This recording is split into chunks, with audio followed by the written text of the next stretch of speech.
Thank you. Thank you very much. Thank you. Welcome, everybody. Hello. It's nice to be here with you today. So in my talk here, I just wanted to talk about why the Xinjiang narratives matter so much to Western governments right now, particularly the U.S. And a spoiler alert, it's not because they really care about the Muslims, but I want to talk about why this campaign has been so successful, though. As we know, Canadian Parliament recently voted on a motion to call what's going on in Xinjiang a genocide. It passed with overwhelming support, and I actually wanted to reach out to one of the MPs to find out a bit more about what went into the decision-making process. I reached out to 80 MPs who voted yes on the motion, including some on the subcommittee who were even more active with pushing this forward. I explained that I have a channel with over 100,000 subscribers, but every single one of them either ignored or refused the request. There was one single Conservative MP from Parry Sound, Scott Atchison, who did agree. But as we approached the agreed upon date, a few hours before the interview, Scott's office abruptly canceled and said that they weren't interested in rescheduling. It, of course, at least to me, is quite apparent that they looked at my channel and found out that I might have a bit of a different take on the situation, and my show might include questions that are uncomfortable to answer. But I wasn't actually looking for a confrontation. I genuinely wanted to understand how they were briefed and who was involved. I actually empathize with their desire to vote yes and don't really hold it against them personally. This is even despite the fact they are confident enough to use such a strong term to describe the situation in Xinjiang and prop up the idea of even boycotting the Beijing Olympics, yet seem to lack the confidence to engage with potentially difficult questions. One of the things I really wanted to figure out was if there was any concern that the US government is putting so much money behind this narrative, funding overseas Uyghur groups millions of dollars and dedicating a lot of airtime towards it, and what this kind of effort usually means. We have a precedent for fake propaganda created to serve America's geopolitical interests, whether it be the weapons of mass destruction or fake incubator baby stories, and a host of other fake human rights abuses or false flag operations. And they have very good reason to want to disrupt China and its relationships. China's economy is now set to overtake America sooner than expected. Resource-rich countries finally have a non-Western option for cooperative partnerships, China, and they're increasingly choosing that option, particularly in America's old stronghold of Latin America, countries who have suffered under the brutality of American government operations for a long time. Chinese telecommunication companies are offering new non-American options, which are, of course, being slandered as having back doors, according to the accusations of a country that has constantly wiretapped the phones of even allied countries. And there's an increasing risk that the renminbi will challenge the US dollar's global hegemony. We can see that with the potential of the digital renminbi and many other international settlements now being done in renminbi, effectively circumventing American sanctions, which are designed to strangle governments and kill its people. Add the context of Xinjiang being the site of Asia's largest oil deposits and the fact that it's a key doorway to China's Belt and Road Initiative, and that it suffered from pre-existing Islamic terrorism problems, the question suddenly becomes, how could you possibly not expect America to take a special interest in Xinjiang? And not because of human rights, knowing full well America's history. From what I've found about the initiative in Canada so far on my own, and with the help of a group called the Canada Files, there wasn't any meaningful pushback on the narrative or concern about being used for America's geopolitical interests. On the contrary, one of the main contributors was from the Uyghur Rights Advocacy Project, a Canadian NGO set up with funds from the NED, National Endowment for Democracy, an organization who Max Blumenthal had pointed out that had its president say that what the CIA used to do covertly, they now do through the NED. This is basically a front to overthrow and destabilize governments, and it has nothing to do with democracy. They'll be just fine with overthrowing a democratically elected leader with a dictator if it serves America's geopolitical and corporate interests well enough. Going back to the Canadian vote, with all of this in mind, why would I empathize with the MPs who voted yes on this motion? Aside from a very careful weaponization of compassion, the personal and professional consequences of voting yes on this genocide motion and later finding out it was just another giant propaganda campaign are far less than the consequences of voting no and finding out later a genocide was really going on. So in the absence of enough information, it's clear how they'd vote and the importance of having their voter base, who have been propagandized into a strong position on the topic, must see that their elected MP voted the correct way. I'm not going to get into the problematic nature of all of the evidence. I suspect Max might touch on that a little bit, but almost none of it stands up to even the most basic, logical, and critical questions, whether it be the ridiculous formulas used to make the multi-million estimates, or the testimonies like that of Tursene, a supposed concentration camp survivor who was propped up in a major way by CNN and BBC recently, and is someone who's on the third version of her story, wildly deviating from the first, and whose passport renewal date was oddly the only thing blurred out by the CNN report, because it turns out it's a giant hole in the story that nobody's talking about. It would be odd enough if China would grant a passport to someone they're trying to genocide, but it would be even more odd that her passport was renewed during the time she said she was under arrest. So the need to blur that out becomes quite apparent now. But this obvious deceit and hole-filled narrative that doesn't remotely resemble honest journalism doesn't matter, because people are also frightened out of asking questions. I want to give you a personal example of that. My father, who doesn't necessarily agree with all of my views, of course, and is naturally concerned for the Uyghurs, as I would be too in his position receiving the information that he is, and particularly because he's a professor of social work, specializing in anti-oppressive practices, and has even written a book on the topic used by universities.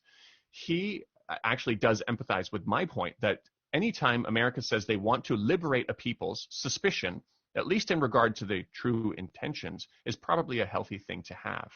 In an academic theology form he contributes towards, he asked the question whether we should be concerned about the intentions behind the narrative and if it really is in the best interests of the Uyghur population, or it's being used to satisfy some sort of a Western imperialistic agenda.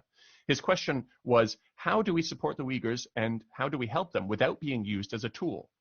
With this mild statement in mind, my father was labeled a genocide denier.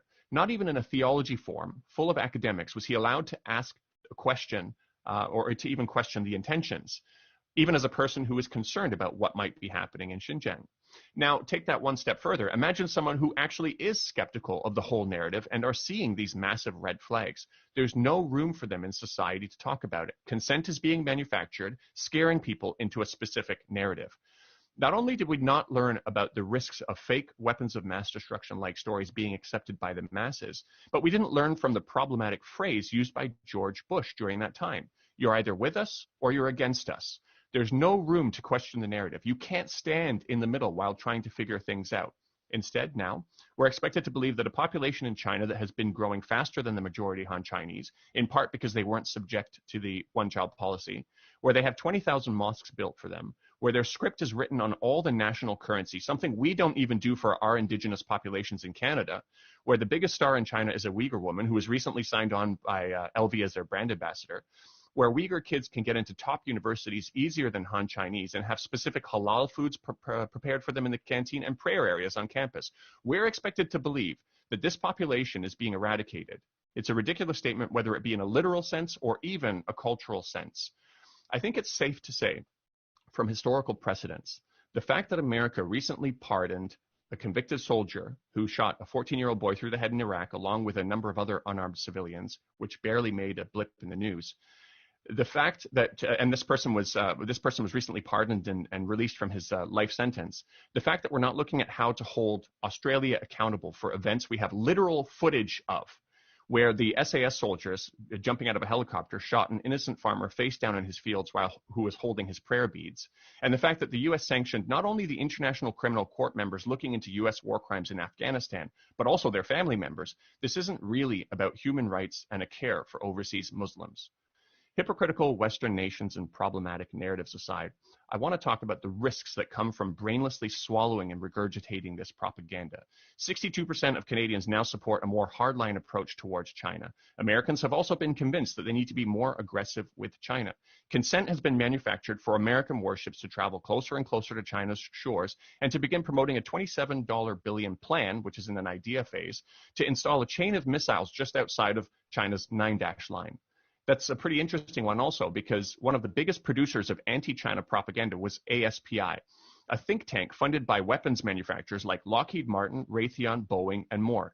They produce China threat stories, then they profit from China threat prevention. A bit of a conflict of interest, to say the least. So now I'll be living here in Shenzhen with my kids, potentially surrounded by American weapons of mass destruction. And you don't have to imagine too hard what would happen if Cuba hosted missiles from an American rival. With this kind of massaging of public opinion, when this kind of massaging of public opinion and consent happens, followed by actions like this, it's time for all of us to worry. softening the public up for war may not be the explicit intention this time, but we're getting awfully close to a point where it takes one small spark or mistake to snowball into a war unlike anything the world has ever seen before. And as for the Uyghurs, the specific measures being taken, such as sanctioning projects made in Xinjiang by saying it's made with slave labor without any actual evidence, well, ironically, it will take away the livelihood of those Uyghurs, and it's created an interesting situation where I now see foreign China watchers complaining that Uyghurs need to travel out of province in order to find work, which is a kind of cultural genocide, they say, without any sense of irony that the West is compounding this problem. All while the American companies involved in atrocities at Abu Ghraib not only haven't been sanctioned, but have been receiving new multi-billion-dollar contracts from the American government. And those weapons manufacturers I was speaking about, they are actually using exploitative prison labor in the US to make their parts. And this isn't even the most ironic thing about the narrative. Along with a campaign to shame international companies operating in Xinjiang, fearing them out of hiring Uyghur staff due to the unfounded claims of forced labor they might receive, I think the sanctions are designed to do exactly what sanctions are designed to do, which is to make ordinary people suffer, make them want to rise up against their government. When you combine that with the odd recent declassification of ETIM as a terrorist organization by the US, a group responsible for the terrorist attacks in China that killed not only Han Chinese, but Uyghurs as well, it seems that America's on a pretty clear path to support terrorism in order to achieve its geopolitical interests, an activity they've long enjoyed. So to those people who don't even want to consider the facts in an unbiased manner, you are complacent with the same kind of propaganda we've seen over and over again, which we were supposed to learn from. You are potentially complacent with one of the world's largest supporters of terrorism, the CIA, and you're also complacent with helping line the pockets of the military-industrial complex. You're also complacent with the actual attempts by the West to oppress the Uyghurs, and you're complacent for creating a world that's getting closer and closer to a war unlike we've ever seen before. So while I do say I empathize with the MPs blindly going along with this, I still want to finish by saying, to a government that doesn't even allow one of its own citizens to question this troubling piece of legislation, there's very good reason for you to be ashamed of your conduct.